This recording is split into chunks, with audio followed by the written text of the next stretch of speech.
Hello, my name's Jacob Dudman, and I'm playing the Doctor. Hi, I'm Safiyya Ingar, and I play Valarie Lockwood, the best companion. And we have some questions taken from the interwebs. From the fans. So we're going to answer those very seriously.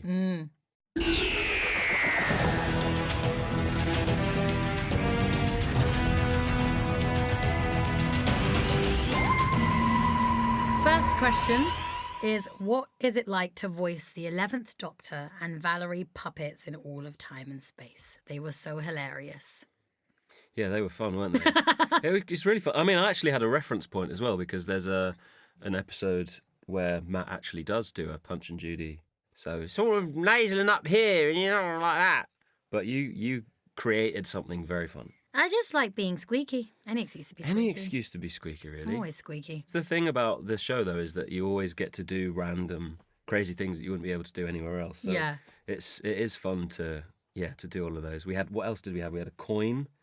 We were on a playing coin. a coin. We were played playing a coin. Played Get a it? coin. Yeah.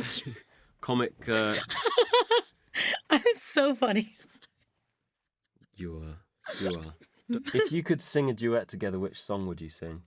Are they requesting us to do it now? We do the theme song really well.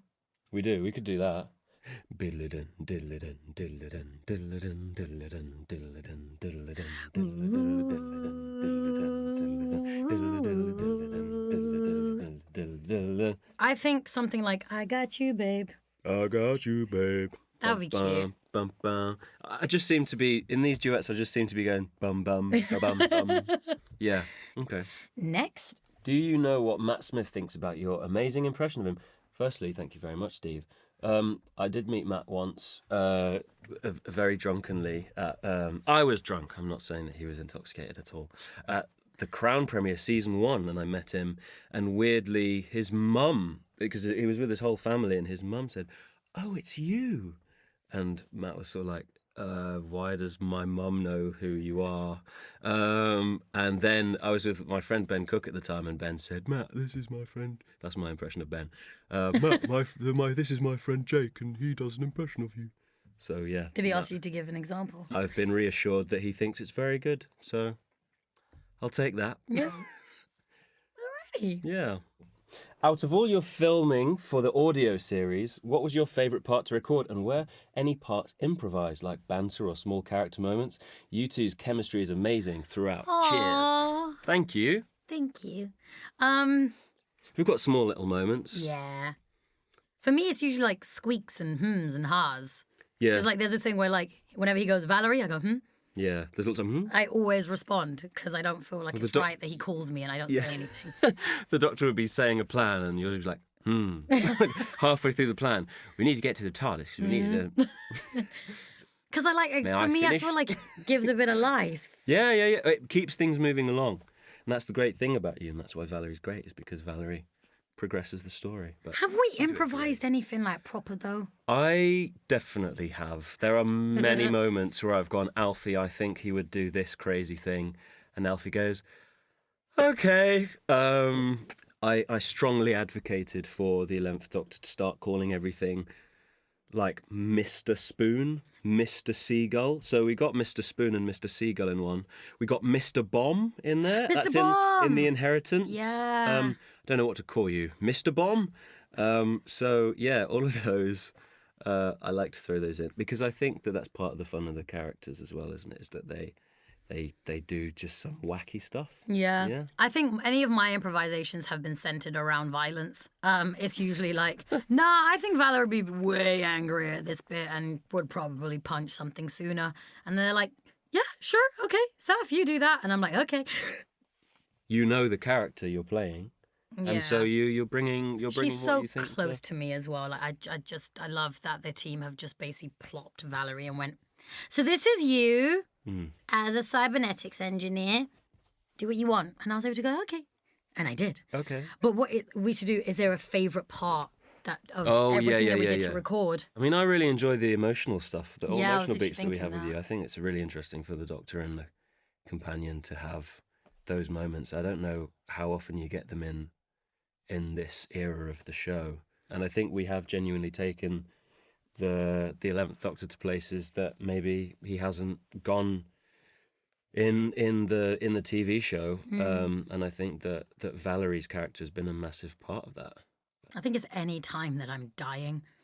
And we just have a very intimate conversation, and it's literally just like me and you, and we always stand opposite each other, and like just like, even though the scripts are there, we just kind of like end up looking at each other, and like we kind of know what we're gonna say, even though we've only really done one take, and we just sort of. Yeah, there's a scene where the Doctor and Valarie are hugging, and obviously you have to sort of mimic a hug. So we were sort of like this, weren't we? We were sort of saying it into our own arms to make it look like to make it sound like we're on the other person's shoulder, and that was really, really, really beautiful. We always have a nice hug afterwards. Yeah, we always do, yeah. We did that together. Yeah. Next one. I'm enjoying the Chronicles, and the sound of the 11th Doctor is the 11th Doctor. I'd like to ask what other voices can Jacob do, and has he ever thought of using his talent in a comedic or stand-up kind of way? Oh, that's very kind. Thank you, Adam. I suppose I can do other voices. I don't know whether I can do any now because I'm on vocal rest because we've got the rest of this afternoon Go to on, record. give us one. Yeah, I wouldn't like to. I've never thought of using it in a stand-up kind of way. Maybe this will trigger me to do that. I think there's lots of fun to be had with comedy, especially with this one. Actually, Safiyya has one of my favourite impressions I've ever heard, because you do an impression of Pikachu, which I love. It'll just come out throughout the day. If ever you need to pick me up, because we've had a sort of, a very difficult scene, I'll just hear... Pikachu. Yep. Pikachu. Yeah, exactly. So that's what fuels these box sets. Okay. It's so incredible to hear this Doctor being given a brand new season, and you both bring the wild adventures to life. Thank you. Are there traits of your characters you wish you had, or vice versa? I wish I was physically as strong as she was. And not because I don't feel like I am strong. I'm strong in my own way, but she obviously has cybernetic enhancements, and I'm like, oh, that'd be cool, because I really would be indestructible. Oh, that'd be so cool. And do you have like chips in your head and stuff, making my life calls easier. like Do you know what I this? mean? I wouldn't have to carry my phone around. Lighting it out. Yeah, basically. But in terms of like her personality, I guess just how just endlessly generous she is, because she just has this well of compassion that I find it difficult to have, and in the kind of world that we live in now. But she always finds a way to just be like, I can still give something, and it's the most beautiful part of Valarie, and I love that so much about her. I love that about her as well. I think that both the characters have that in common, actually, compassion. I think the Doctor, obviously, it comes with having two hearts, but I do think that he has the most incredible, kind, compassionate, and forgiving heart, and I think we all ought to aspire to be a little bit more like that. Mm-hmm. To Jacob, we know you can do a Matt Smith and Peter Capaldi impression, but can you do a Jodie Whittaker impression? Hiya, I'm Jodie. Don't get me in for that. Jodie actually has, of all the Doctors, the closest accent to my native accent, which is, I don't sound like it now because I've been southernised. But, Jodie, from just outside Sheffield. And, Jodie, love her. If you could travel anywhere in time and space with anyone, where would it be and who would it be with? Oh, I'd really like to go somewhere with you. I would travel with you to the start of all of these, and we can do them again. Oh, you're so sweet. No, but I feel like we'd really kick it on holiday together. I think it'd be so much fun. Definitely, yeah. Where in time would you want to go? We could go to somewhere that, has sort of been erased or eroded from history. Somewhere I don't know. Like the ruins. Yeah, the like an Parthenon. ancient... something that you only hear about as, myths and legends when actually it's come from a real place. Oh, I'm so But I can't think of any now. Babylon, the Hanging Gardens of... We'll go to the Hanging Gardens of Babylon. Or we can go back to Adam and Eve and them lot, innit, and just be like, what's going on? All right, Who ate don't the do apple? it! Don't eat the apple! Yeah. Some random northerner in a bush be like, don't eat it! Is that what I sounded like? Yeah, no. Yeah. Is that Jodie Whittaker? How do you feel when a new audio drama is recorded? Do you feel excited? Every time. Every time.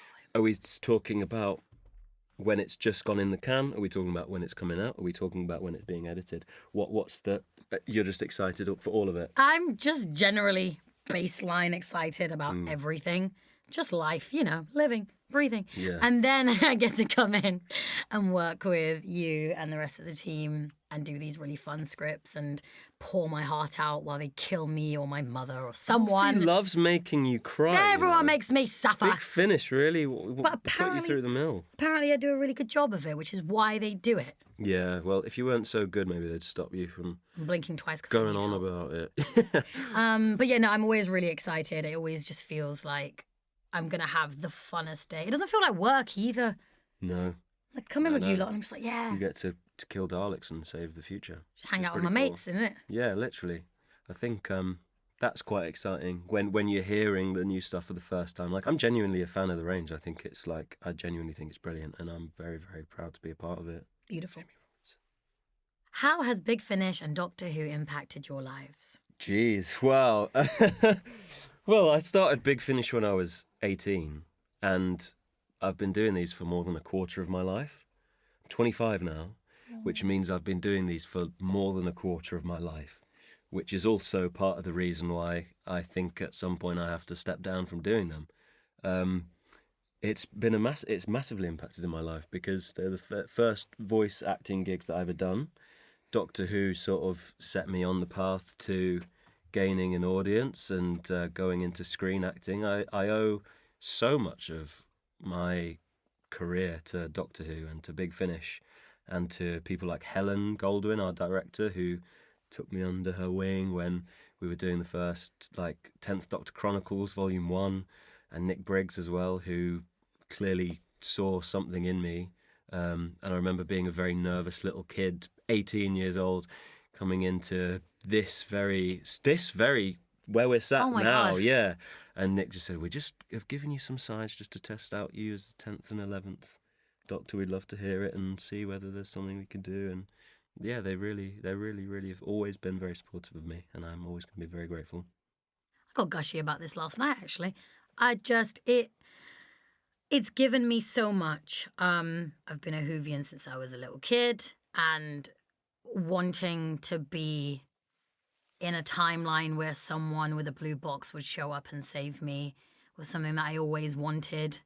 And I feel like that is exactly what's happened with this. And Big Finish has given me an opportunity to play a character that someone like me doesn't usually get the opportunity to get and may never get. I have hope for it, obviously, but it's that unfortunate circumstance that someone like Valarie doesn't get given to someone like me very often. And so when I was given this character, I was like, oh my God. And knowing it was through the trust and love and good faith of people that I'd worked with before, because we worked together before we did this. Yeah, we did. And Torchwood, Black yeah, Mirror. Torchwood, and how that was the path into being Valarie, and it's just opened up so much for me. Kind of like you, the first sort of big voice gigs I was doing, that started a real, and I learn all the time. I learn on the job, and being Valarie has taught me so much. Working every day, like 10 a.m. to 6 p.m. with the most incredibly talented people out there, and just the most wonderful creatives, everyone each with their own method and style of doing things, has taught me so much. Just like watching everyone working alongside you, and how instinctive and how just fresh and energetic you are, and just knowing that we can. Stop it! I was trying to be dramatic. No, you are. Sorry, you had to go and say something like that, didn't you? What? I'm energetic. You are. Okay. You're so lovely and energetic. You have all the energy. Oh. But can I get back to it now? Yeah, please. I lost my train of thought. Coming in and working with everyone and just seeing how everyone works and just being able to slot myself in and throw everything at the wall and just be what I want to be and everything that I can be. It's given me so much confidence. It's given me fans. It's given me a place where I feel like I belong, and it's given me a community. It's given me a family, and I will never, ever, ever, ever forget being Valarie, and I'll never want it to end. You'll never forget when Valarie was you. What are your favourite condiments? Oh, Safiyya, right. Ingar? Okay, here we go. And on the high, sriracha. Because sriracha just goes with everything. Got eggs, bowl of rice, sandwich. Just freaking What's sandwich? a sandwich. Oh, sandwich. Sandwich. Sandwich. Just slather Get a it on sandwich. there. Barbecue sauce. Controversial. I love barbecue sauce on anything, man. Barbecue sauce is just so good. Love good barbecue sauce. And then recently, mustard. Used to hate mustard as a kid. What kind of mustard we talking? Any kind of mustard. Oh, any the kind of burnier, the better. The burnier, the more it affects me. Burnier, the better. Burnier, the better. But yeah, so sriracha, mustard, barbecue sauce. In no particular order. Yeah, I'm gross. Ketchup and mayo together. Oh, burger sauce. So you call it burger sauce? Yeah. So someone the other day was calling it pink sauce. Someone else calls it fancy sauce. I've never known what it's called. I think I'd call it pink sauce, but burger sauce. Yeah. Also, burger sauce. Banging. Chicken and chips, yeah? Do you know Or what? like when you get four ribs and chips. So good with the burgers. Yeah. That'd be my death row meal. Okay. Sorry. We hope that's answered the most important questions on your minds. We gotta go save the universe. Alonzi. Geronimo. Wrong doctor.